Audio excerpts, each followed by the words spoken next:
Well, I was just working normal, doing everything as normal, just went to bed with a slight headache and that was it. Can't remember a thing. When I woke up, said you had a cardiac arrest and that was it. I heard him make a very strange gurgling noise, which I've never heard before. So I knew it was something very different.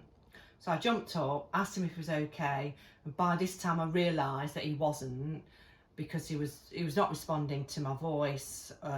He was unconscious. His eyes were very strange, and I didn't think he was breathing. So I knew there was something drastically wrong. So I picked up the phone, dialed 999, and obviously got straight through to the call handler. I can't fault Chloe at all. She was fantastic. She was quite clear, and I was able to follow exactly what she was saying. As the call progressed, it was clear that he was in cardiac arrest, so it's really important that the instructions were relayed to Sue in quite a timely manner. I needed to get the instructions to her quite clearly in a way that she understood, and she was really good and she followed through the instructions. So it's important that it's kind of remembered that we aren't there. We need to know fully what's happened to be able to fully assess and fully help the patient. I got Rob onto the floor and Chloe took me through CPR until the paramedics arrived. So I arrived and Sue directed me upstairs to the patient, Robert.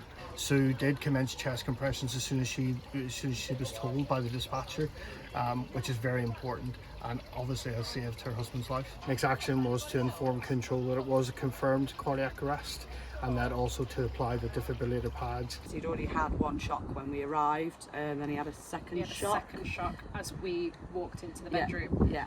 And it was then at that point that they got a ROSC. Yes. And then we made the decision that we were going to be taking him ASAP. We took it on upon ourselves while everyone else was dealing with it, to decide how we were going to leave, because it was really difficult to get out of the property due to it being upstairs, quite a tight corner, quite a steep staircase, and I think we were concerned about losing the ROSC as well. But we managed it really effectively. I think as a whole team, everybody kind of worked really well together, didn't they? And there was a lot of clear instruction as to who was doing what.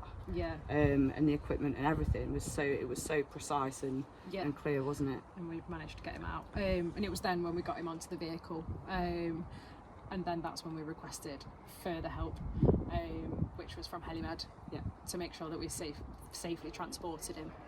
So yeah, we've then transported him to QMC and then handed him over to the staff at the hospital. Out of hospital arrests the survival rate is actually quite scarily low. So it is, for him to get that early CPR, it was critical at that time. Yeah, definitely. And that's what's done it. That's what's given him the life that he has now. Yeah. I'm very grateful to everybody doing the job they did. They're all nice, punchy crew, all very, very professional.